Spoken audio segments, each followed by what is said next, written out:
Okay, so we're back. We disappeared for quite a while after the investigation at the Hotel San Carlos. I mean, I'm sorry about that. Like, we're not dead, in case you were wondering. We might have been, but, like, we're back. Maybe for a moment. No, we maybe thought that, like, it kind of probably seemed that way, because, like, the last video that we posted was like, we're here at the hotel, and then we just kind of never came back. Like, did you die? Are you still at the hotel? No, after the hotel, we kind of all had trouble talking about the experience, just because it was a lot more of an experience than I think any of us expected to get from it. Like, being the first investigation we were doing, and as amateur as it was, I really, like, it was just for fun. Like, we weren't expecting to get anything, honestly. I thought it was going to be a complete and total bust. And then we got everything. We got everything. And then the reason it's taken us so long to work up the courage, I guess, to talk about it is because every time we try to talk about it, stuff happens. And, like, it doesn't want us to be telling people. Electronics die, photos come out different than the originals. Like, we can't even share the stuff with each other. We would try to send each other pictures, and they would come out, like, different, or it just wouldn't be there. Or black. One of them came out completely black. Yeah, so... These are digital photos. They shouldn't do that. Definitely not. And I've had experiences with, like, my bed moving after, like, I've told people, or having things scattered around my bedroom. Not even kidding. Like, came home to that the other night, and that was fun. And then earlier today, I was actually talking to my mom on the phone about it, and right as I'm telling her about what happened and why we feel like it doesn't want us to be talking about it, my mom couldn't hear me talking anymore on the phone, and, like, I could hear her, but she couldn't hear me, and so I hung up, and I called her back, and she's like, what happened? And I told her, I was like, I'm not allowed to talk about it. I told you. No, not even a little bit. Didn't want me to, and then because I called her back, it was like, oh, fine, I'll just kill your phone. And then my phone was getting ready to die after it was, like, at a half battery. I was like, okay, well, I'm going to have to talk to you later, because it doesn't want me to talk to you right now. But we're working up the courage to talk about it, so we're going to go ahead and get right into it. So after first getting to the hotel, we checked into the room, and right when we opened the door, I remember it being, like, traditionally cold in the room, like you would think it would be. But then that slowly, like, went away. Like, I don't know if we scared her away or if she left because we got there. Yeah, it felt really dense, and then it kind of lifted after, like, 20 minutes or so. On the floor where her room is, there's a thing on the wall, like a memorial thing that had, like, her suicide note and a couple of pictures of her and, like, her story on it. And in the note, she wrote that she wanted to have the song Nearer My God to Thee played at her funeral. And so we looked up the song, and we played it while we were in her room, a couple times, actually. And I remember both of us being, like, just wanting to, like, cry while listening to it, like, overwhelmed with, like, the sadness of it. And then Heather had feelings about stuff while we were in the room. Oh, yeah, I just wanted to look out the window and sit in her chair. That's all I wanted to do.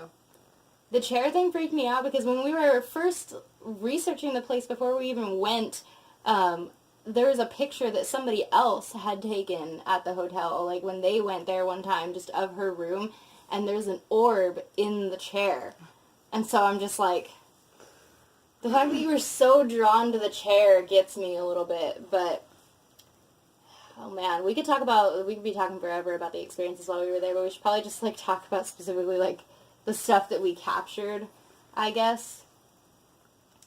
I don't know, like, I feel like the first thing that we experienced while we were there was on the second floor with the conference room. I didn't feel like I was allowed to be there whatsoever. Every second we were turning around, I was like, hey guys, we should leave. Like, every second I was getting so annoying. Yeah, no, we should leave, but, like, the second floor is dedicated to, like, the Air Force Memorial, and there's a conference room where the Air Force, like, men and women would conference.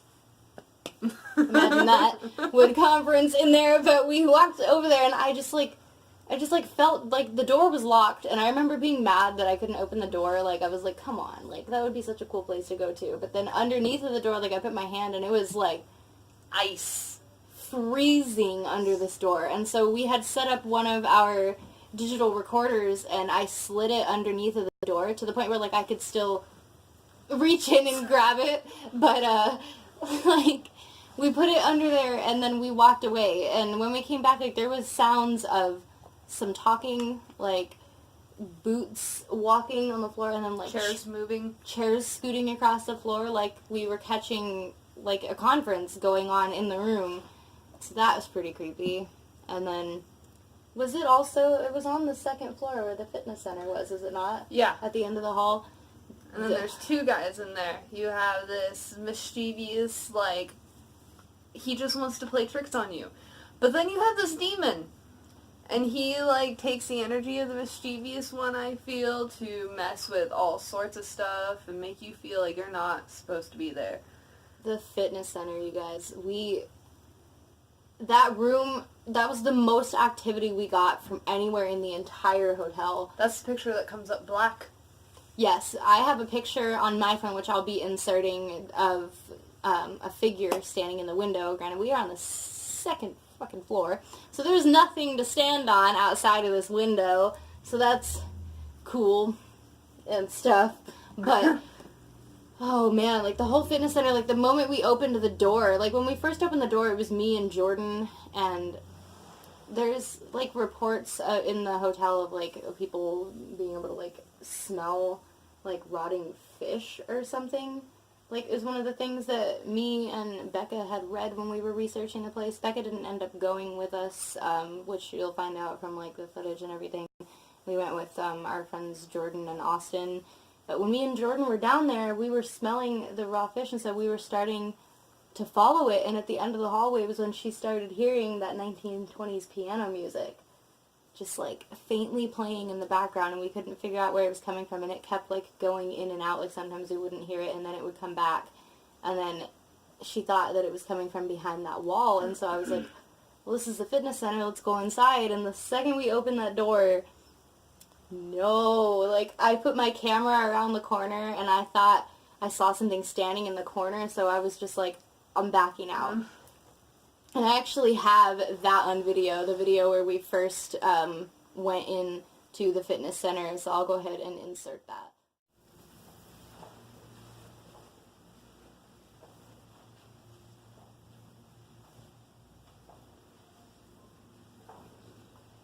I'm smelling that raw fish smell again. That music's coming from out there this time. Before it was coming from this room right here. I want to go in there. Well, we have a key to it. It is the fitness center.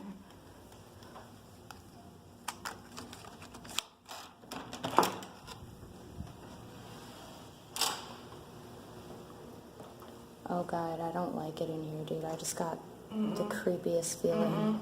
Nope. No, I'm leaving. I so just saw something in that room. Going into the fitness center, that, like I said, it was the most active part of the hotel. We got so much stuff in there. Like, we kept constantly being in that hallway outside of the fitness center, hearing the chairs moving. Remember, we could hear the furniture scooting across the floor. We couldn't figure out where that was coming from either. And then when you go in the fitness center, there was these other rooms, but they were locked. But one had, like, a panel above it that was knocked out. And so I remember sticking the camera up over it, and I had Austin hold it for me. And when we were looking around with the night vision camera, we realized that there was, like, a row of chairs on the one wall, and one chair was scooted all the way away from the rest of them. And we're like, well, That's the one that moved. that's where that's coming from. And every single time we went down into that room, no matter how many times we charged the night vision camera, it would die. Like, within a minute of turning it on, it wasn't having it. And we were walking in there one time, and those exercise machines where you pull the two little triangle things down, it was sitting there, and just this one, not the one on this side, but the one, it was just, like, dangling ever so slightly, like somebody just tapped it, like, right, like, after we went in there, so it was like it happened right before we went in there. And then, I don't know if it was you or Jordan who pointed out that one of the screens on one of the exercise machines kept lighting up, like somebody was turning it on. I think that was Jordan. Yeah. I remember that. But I do remember that little cafe room with the counter and stuff at the back of the fitness center, you went into first. Just felt dense. Like, I couldn't breathe whatsoever. It was terrible. Jordan couldn't even be in there. She walked in there for a second and walked back out. Freaked out. And at first I was just, like, trying to, like, take in the feelings, and then when it hit me, I jumped out of that room and was just like, no, because we walked in the room. You didn't even have to fully go in there. You just put one foot over the threshold, and you felt like pressure, the whole sense of the room was different. Like a weight on you, like you couldn't breathe, but at the same time it felt like shaky and wobbly, like the floor was gonna fall out from underneath of you. And it kind of, hit me that, are those not the sensations of falling? Yeah. No. And Leon Jensen had jumped off the roof in 1928, and so the fact that I was feeling falling, and then like I was gonna fall, and then the pressure at the same time, it was like, it freaked me out. Like, I didn't know, like, oh man, if I was feeling the residual energy from her, or. But what doesn't make sense is that cafe room is at the opposite side of the building that she jumped off from. Like, she jumped off the front of the building, and that's at the back of the building, but still. Yeah, no, it's somewhat coincidence. But there was also the stories of a man that had jumped off the roof, too, so what if that's the location that he jumped off from? Like, I don't know, but it was creepy. And then, in the fitness center, like, obviously, if you do paranormal stuff, you know that when you take pictures, you're supposed to take at least 3 photos of each thing, just so that you have multiple, like, snapshots of the same thing, so that if something is in the photo, you can see it come and go. That way you can prove that it was either there the whole time, or if it's only in one of the photos, then it was most likely something paranormal. And so I was taking pictures going around, and I should probably add also, this is the only dark part of the hotel. The rest of the hotel had the lights on. This is the only place where the lights were not on. And I took a picture of that window, man. And only in one of the pictures, I took like 4 pictures of that window, and one of the pictures, there's a figure standing in the corner pane where, like, you can see, like, the head and the shoulder of it, and it's, like, slightly darker than the rest of it. Like, I almost didn't catch it. But then we started to zoom in on it. It has a face. There's a face. A split face. Right, yeah, it almost looks like there's 2, but you can totally see that the eyes are just, like, dark. Like, there's, like, not eyes. Like, they're just holes.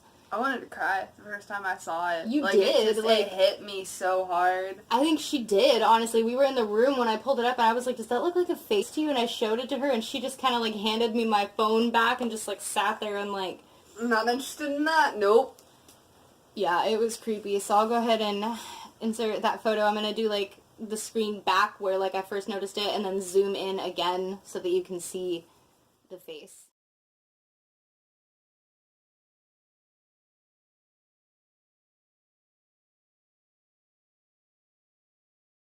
Okay, so then there's the stories of the little girl that was there and the 3 little boys that died at the hotel. There's a lot of speculation as to how they actually died. All we know that chasing after a ball was involved, and so we did take this very ball with us as a trigger object, and we were playing with the kids in the hallway. We both had an EVP recorder set up just to see if one of them catch something that the other one didn't, and we were sitting right next to the stairs, and we were rolling this back and forth, and we weren't, like, I did at one point, I think I heard, like, a giggle behind me, and I made mention of that to you. And then we set the ball right at the edge of the stairs, and we were telling the kids, like, trying to, like, entice a child, like, if you push that down the stairs, it's gonna bounce all the way down. It's gonna make all this noise. And right after Heather says, just give it a little, just boop, you hear this little boy whisper. Oh, shit. Oh, they want us to push it. There we go.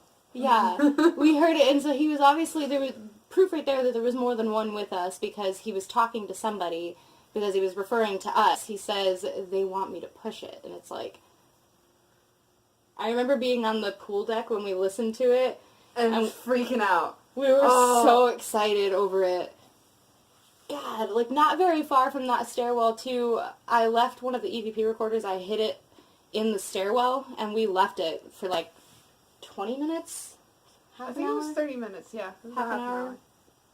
And when we came back, like, Jordan was listening to it in the hotel room, And she was just like, she kept like pausing it because for like a minute and like 16 seconds straight out of the video, there's just this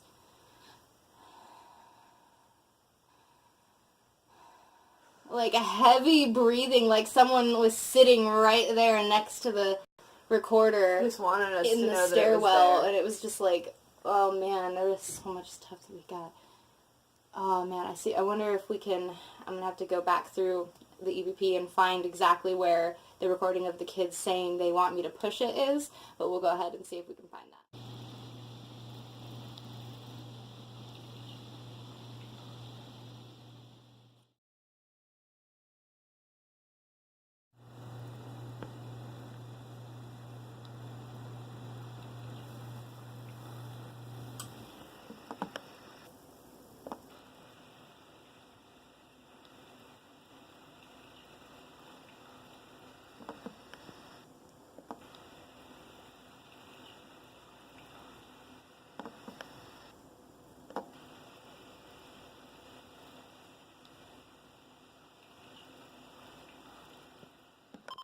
Okay, and then there was another picture that we took that me and her were just standing in the hallway, just there was a mirror, and so we're like, hey, let's take a selfie together. Like, we weren't even trying to like get anything, or we weren't feeling anything. We literally were just taking a picture, and your boyfriend noticed it, didn't he? Yeah, no, it was him who pointed it out like days later.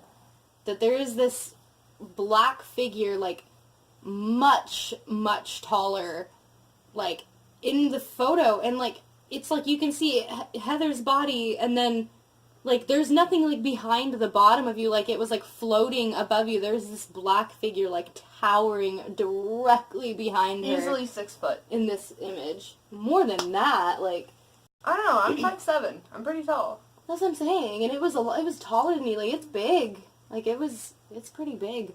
But we have a photo of that too, so we're gonna show you that.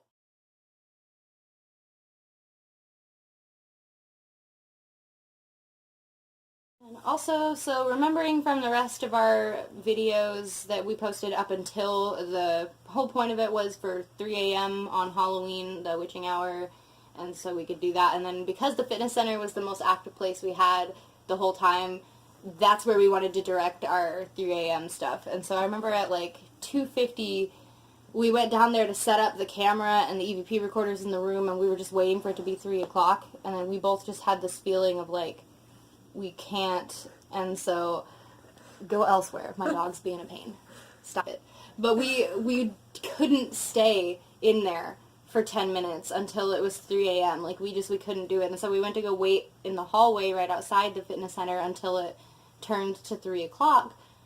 And it was like 2:58, and I started to feel really uncomfortable. And I was fairly calm for this whole experience while we were there. I wasn't genuinely scared up until this point. It was like 2:59 maybe that I started to like panic almost, because we were like, okay, it's 2:59, let's go turn the cameras on. And right when I went to go open the door to the fitness center, I stopped because I could hear footsteps coming towards us from the other side of the door. And like I remember like wanting to walk away, but when I started walking this way, I could hear footsteps coming from around the corner, and then they were coming from this way, and I kind of just like backed up against the wall. And I was just like, I feel surrounded, like they're coming from everywhere, like there's nowhere we could go. I was like starting to go into panic mode, like they were surrounding us. It's fucking intense. And so we left this stuff down there, and there is one EVP that we got where you can hear the latch of the door opening when we went back to go get the stuff. And when we went back to go get it, you can hear in the recording the door open, and then immediately after the door opens, it either says, the word coming is very clear, but it either says she's coming or it says it's coming. But it's a female voice, and right after we open the door, it's just like a really quick, she's coming. And so it was like, okay, so something was clearly checking out our equipment right before we went back down to go get it. And we'll see if we can find that EVP for you guys.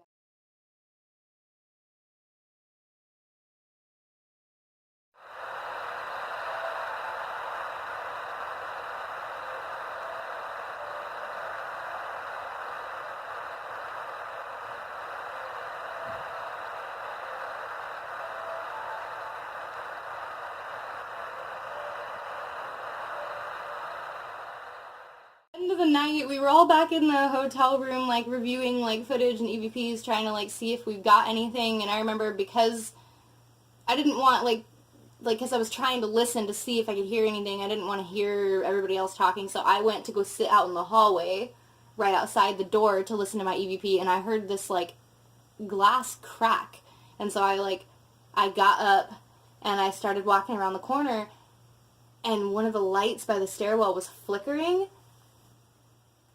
And, like, the coolest thing we got the whole time we were there, it's such an amazing thing to look at still, and of course I have a video of it. Right, like from the floor above us, this little orb comes down from the ceiling and, like, hovers for a second, like it's looking at me, and then it goes down the stairs. And it is, like, the coolest video that we took while we were there. I literally ran back in the room. I was like, guys, you gotta see this. And it was, like, it's so cool. It's still amazing to look at. I'll go ahead and show you guys that now because I need to share this. 7th floor, and I was just reviewing some EVP evidence that we had left in the room while we went exploring, and I jumped up from sitting over here, the second door down at our hotel room. I was sitting on the floor because I heard a loud, like, cracking noise, and I come over here to the other side of the hallway where it came from. It sounded like a cracking, like glass, mind you. This light up here, I don't know if you can see that, is flickering like crazy. We just came up this stairwell, and this light was not flickering.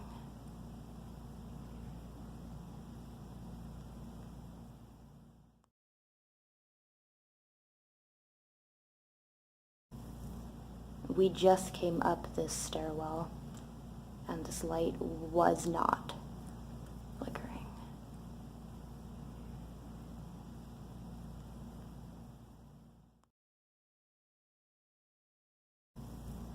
We just came up this stairwell, and this light was not flickering.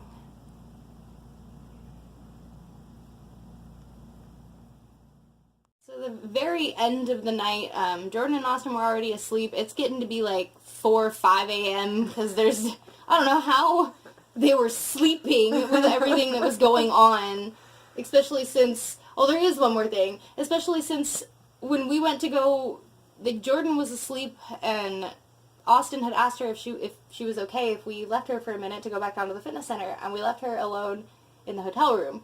And she was sleeping, and she told us that, yeah, she was perfectly fine with it until we actually left. And then she felt that whole time like she wasn't alone.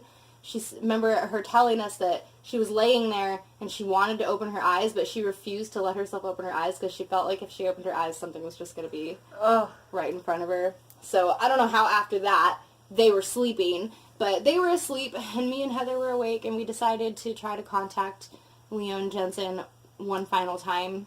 And we turned on the EVP recorder, and Heather actually sat in her chair where the orb was caught and where we had the feelings when we first got there.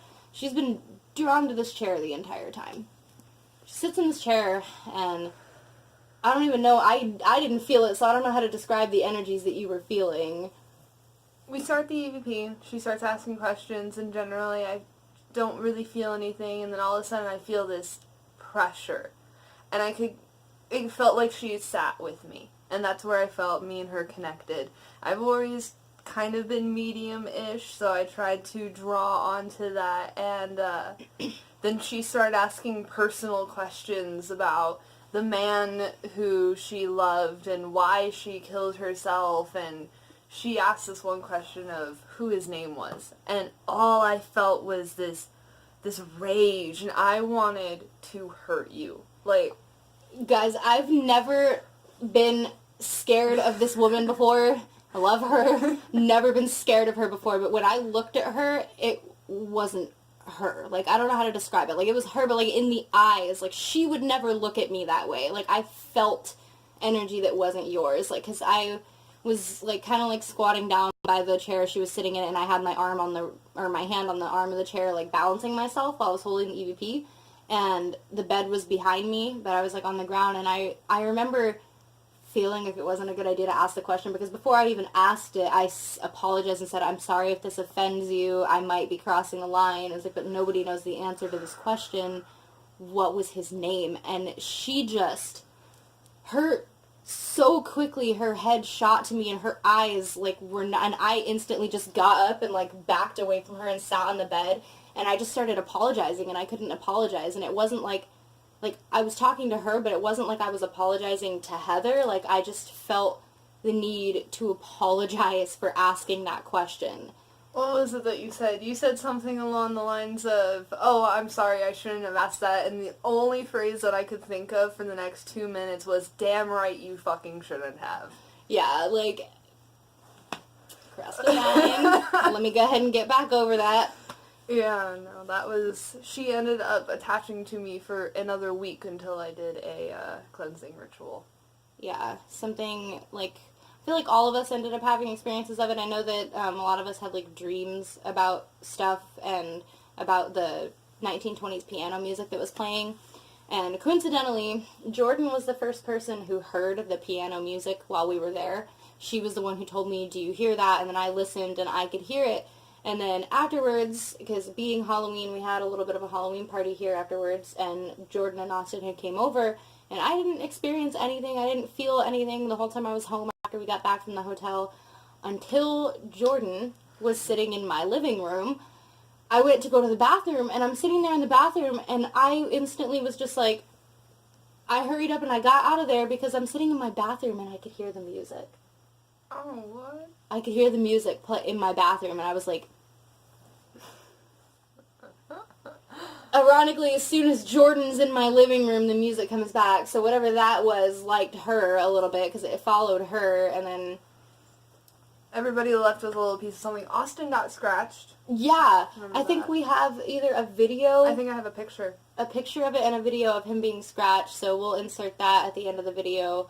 Also, just like some random pictures that we took while we were there. We'll do like a little slideshow at the end of this, but yeah, so that's why it's taken us all quite a while to talk about it, because we felt It was rough. much like we shouldn't be talking about this. Like, we weren't supposed to say anything. And then the biggest part of it is, I don't know, I kind of feel like by saying this on the internet we might be striking controversy. We're not saying that this is the case.